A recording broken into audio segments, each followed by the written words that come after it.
여러분 안녕하십니까? 위클리 서울입니다. 장소를 가리지 않고 나붙는 정당 현수막이 골칫거리가 되고 있습니다. 우후죽순 내걸린 정당 현수막 때문에 시민들이 불편을 겪고 있는 건데요. 손성혜 기자가 현장 취재했습니다. 거리 곳곳에 현수막이 걸려 있습니다. 정당에서 내건 현수막입니다. 횡단보도 신호등 위, 가로수 사이, 장소를 가리지 않고 내걸렸습니다. 시민들이 보기에 정당 현수막은 공의 수준을 넘어섰습니다. 이제 어필하려고 한다는 건데 보기에는 실효성은 별로 없는 것 같아요. 심각해요. 보기에 공의 수준. 시민들은 안전에도 위협을 느낍니다. 시민들 다니면서 시야를 가리고 이 불편하니까 없어야 된다고 봐요. 어떤 당이든 간에 이 붙이는 자체가 너무 지저분하고. 일반 현수막은 정해진 곳에만 걸 수 있지만 정당 현수막의 경우 관련법이 개정되면서 어린이 보호구역 등 일부 제한된 곳을 제외하면 자유롭게 설치할 수 있습니다. 규제가 풀리자 우후죽순 게시되고 있는 정당 현수막. 관련 민원이 2배 이상 늘었습니다. 정당 현수막이 골칫거리가 된 가운데 인천시 등 전국의 여러 지자체가 정당 현수막 규제 강화에 팔을 걷어붙이기 시작했습니다. 서울시의회도 정당 현수막 난립을 막기 위해 조례를 손보기로 했습니다. 조례 개정안에는 정당 현수막의 개수를 제한하고 특정인에 대한 비방을 금지하는 내용이 담겼습니다. 하지만 해당 조례안은 상임위를 통과했지만 본회의에는 올리지 못했습니다. 상위법 때문에 5개 광고물법을 국회에서 고치는 게 먼저 우선이거든요. 상위법에 근거해서 조례를 만들기 때문에 또 여야가 아무래도 의식을 안 할 수가 없겠죠. 또 국회의원과 의원들의 상호관계가 있기 때문에 조금 불편한 부분이 또 보이지 않게 또 상존한다고 보여지죠. 서울시의회는 11월 정례회 기간에 정당 현수막 난립 방지 조례안을 처리한다는 계획입니다. 내년 총선을 앞두고 정당 현수막 문제가 더 심각해질 것이란 우려 속에 개수와 장소 등을 제한해야 한다는 목소리가 커지고 있습니다. 헬로티비 뉴스 손성혜입니다. 인사청문회 조례안을 두고 중구청과 중구의회의 갈등이 계속되고 있습니다. 의회의 의결권이냐, 구청의 인사권이냐, 서로 팽팽한 기싸움을 벌이고 있는 가운데 서울시 구의회 의장협의회도 한 목소리를 내며 구청과 의회의 대립이 더욱더 공론화되는 분위기입니다. 박용 기자입니다. 집행부의 근거 없는 인사청문회 조례안 제의 요구를 철회하라! 철회하라! 철회하라! 철회하라! 중구청의 인사청문회 조례안 제의 요구에 서울시 의장협의회가 반대 입장을 표했습니다. 공공기관장을 구청장이 임명할 때 인사청문회를 거칠 수 있도록 하는 조례가 중구의회에서 통과됐지만 중구청장이 인사권 침해라며 제의 요구를 한 것. 서울시 구의회 의장협의회는 이미 국회를 통과한 사안을 거부하는 것은 의회의 권한을 침해하는 행위라고 지적했습니다. 의회의 의결권을 겁박하고 무력화를 시도하는 이런 단행이지 않습니까? 집행부와 의회에 대한 고유 권한을 서로가 존중해 줘야 되는 부분인데 그걸 무시하는 집행부의 처사다.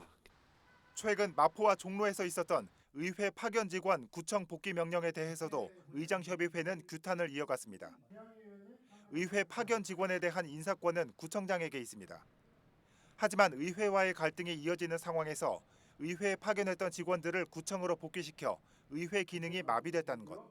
일방적으로 구청 파견 복귀시켜 의회 사무국 업무 마비 상태를 초래하였고, 한편 서대문구의회도 인사청문회 도입 관련 조례를 추진하고 있는 가운데 서울시 구청장 협의회도 최근 구청의 감사 대상에 의회 사무국을 포함하는 안을 추진하고 있어 의회와 구청 간의 힘겨루기가 협의회 차원으로 확산하고 있습니다. 딜라이브 뉴스 박용입니다. 요즘 카페에 가면 주문한 음료를 직접 가져다 주는 경우는 드뭅니다. 그런데 흔히 볼 수 있는 동네 카페에서 조금은 특별한 어르신들이 직접 주문을 받고 음료를 만들어서 나르는 곳이 있다면 어떨까요? 노원구에 있는 치맥 카페를 소개해드립니다. 서주원 기자입니다. 고객님 주문하신 음료 나왔습니다. 네, 맛있게 드세요. 감사합니다. 네.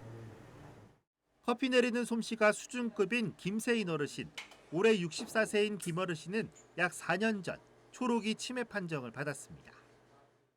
갑자기 이제 어떤 물건을 왔는데 이제 그거를 찾기가 어려워지더라고요. 그래서 이건 뭐지? 메모를 하고 뭐 자꾸 하는데 이제 굉장히 스트레스가 많이 쌓이더라고요. 근데 이제 한 1, 2년 지나다 보니까 이제 이것을 내가 안아야 되겠구나 이제. 김 어르신이 최근 사람들과 소통하게 된 곳, 새로 운영 중인 노원구 치매 카페입니다. 일주일에 한 번씩 각각 다른 카페 두 곳에서 하루 2시간씩 문을 엽니다. 지금은 증상이 가벼운 초록이 치매 어르신 8명이 돌아가며 활동하고 있습니다.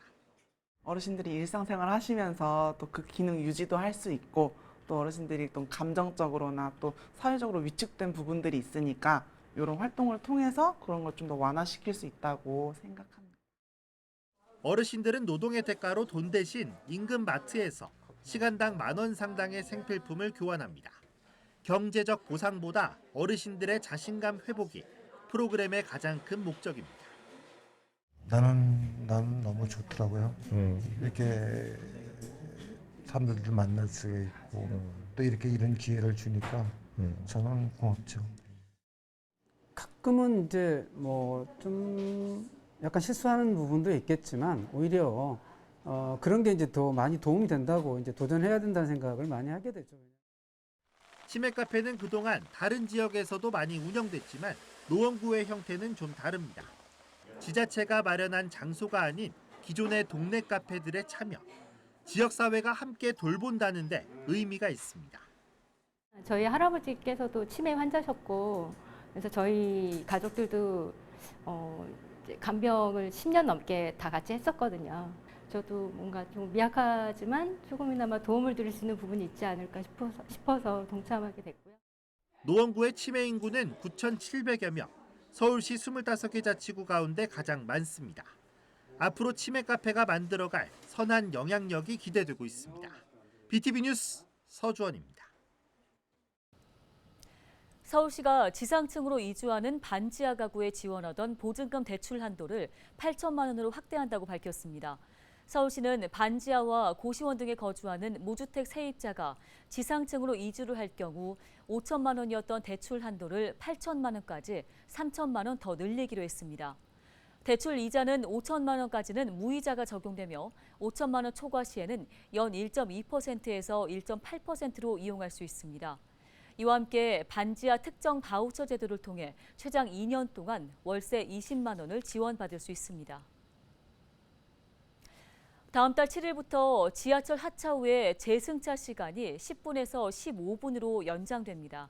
서울시는 지난 7월부터 시범 운영 중인 지하철 재승차 시간 15분 적용을 다음 달 7일부터 본격적으로 운영한다고 밝혔는데요.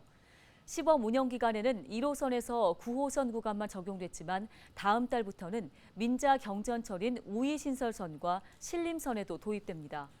이에 따라 앞으로는 지하철 하차 후 15분 내에 다시 승차하면 환승 적용을 받게 돼 추가 요금을 납부하지 않아도 됩니다.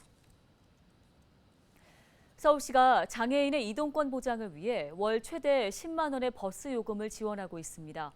지원 대상은 서울시에 거주하는 만 6세 이상 장애인이며 경증 장애인은 월 5만 원, 중증 장애인은 본인과 보호자 1명까지 10만 원을 지원받을 수 있습니다.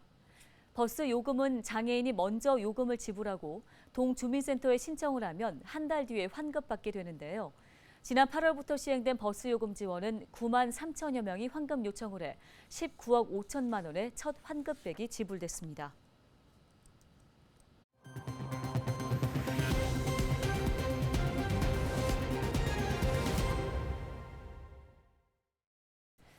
지난 5월 은평구의 한 어린이집이 인가 때도 문제가 없던 스프링클러 때문에 폐원 위기에 놓였다는 소식 보도해드린 바 있습니다. 이 소식이 보도된 이후에 문제가 해결되면서 어린이집을 계속 운영할 수 있게 됐다는데요. 손성혜 기자가 어린이집 원장을 만나 직접 이야기 듣고 왔습니다. 지난해 12월 어린이집 평가에서 최하위 등급을 통보받은 은평구 불광동의 A 어린이집. 일반 스프링클러가 아닌 간이형 스프링클러를 설치했다는 게 D등급 사유였습니다. 어린이집 원장은 납득할 수 없었습니다. 3년 전 어린이집 건물을 새로 짓고 소재지를 변경해서 인가를 받는 과정에 이상이 없었기 때문입니다. 알고 보니 인가권을 가지고 있는 관할구청이 상위법인 영유아보육법의 스프링클러 설치 기준을 따라야 하는데 소방법 기준을 따른 게 문제였습니다. 약식 소방시설법 이런 거 그거하고 이제 영유아보육법하고 이제 충돌을 하다 보니까 저는 그때 없었는데 그때 이제 인가가 가는 걸로 나간 걸로 알고 있거든요. 그 당시에는 지침에 그런 내용이 없었어요. 해당 기사에는 수십 개의 댓글이 달렸습니다. 지자체가 지침을 제대로 확인했다면 불필요한 피해를 막을 수 있었다는 지적이 잇따랐습니다. 어린이집 원장의 억울함을 풀어줘야 한다는 내용이 대부분이었습니다. 보도가 나간 지 3개월, 해당 어린이집은 최하위 등급을 면하게 됐습니다. 행정상의 미숙함이 있었다는 게 인정돼 재평가를 받은 겁니다. 해결이 일단 되었고요. 소방법으로 위배되지 않았다. 이제 저희가 간이형 스프링클러가 설치되어 있고 양방향 대피가 가능한 시설로 지금 있고 자동화재 탐지 시설도 지금 되어 있기 때문에 이렇게 진행을 해주시겠다고 연락을 보육진흥원으로부터 받았어요. 보건복지부 관계자는 행정상의 오류가 발견된 것이 사실이라며 해당 어린이집의 경우 다시 심의에 올려 소방법에서 규정하고 있는 비상재해시설을 모두 갖추고 있는 점 등을 종합적으로 판단해 등급을 조정했다고 밝혔습니다. 어린이집 원장은 폐원 위기에서 벗어났다며 안도했습니다. 그러면서 억울했던 상황을 행정의 탓으로만 돌리고 싶지는 않다고 말했습니다. 다만 재발 방지를 위해 현장의 목소리에 귀를 기울여달라고 요청했습니다. 법령이라든지 이런 부분들도 너무 관계부처들이 저희가 너무 많아요. 그러니까 지금 소방법만 해도 소방 그쪽하고도 지금 연결이 되어 있고 또 뭐 노동부, 고용노동부 그리고 뭐 장애인 복지시설 뭐 이런 것들이 다 이렇게 뭐 물론 다 이렇게 진행이 돼야 되는 부분이긴 하지만 좀 하나로 좀 부처가 일원화가 돼서 행정상에 필요한 절차이긴 하겠지만 그런 게 좀 한 곳으로 좀 모아졌으면 좋겠다. 그리고 또 어떤 일이 생기면 현장의 소리를 좀 귀담아 주시고 저희가 오롯이 아이들한테 집중할 수 있는 그런 환경을 좀 만들어 주셨으면 좋겠다라는 생각이 들어요. 헬로티비 뉴스 손성혜입니다.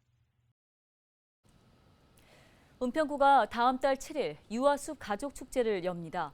유아숲 가족축제는 서울은과 비단산 유아숲체험원에서 오전 10시부터 오후 1시까지 진행되는데요. 자연체험과 가족 친화, 산림 휴식을 주제로 자연 속에서 즐길 수 있는 다양한 프로그램이 마련될 예정입니다. 유아숲체험원을 정기적으로 이용하는 보육시설 가족과 유아는 누구나 신청할 수 있으며 신청 인원은 체험원별로 선착순 200명입니다.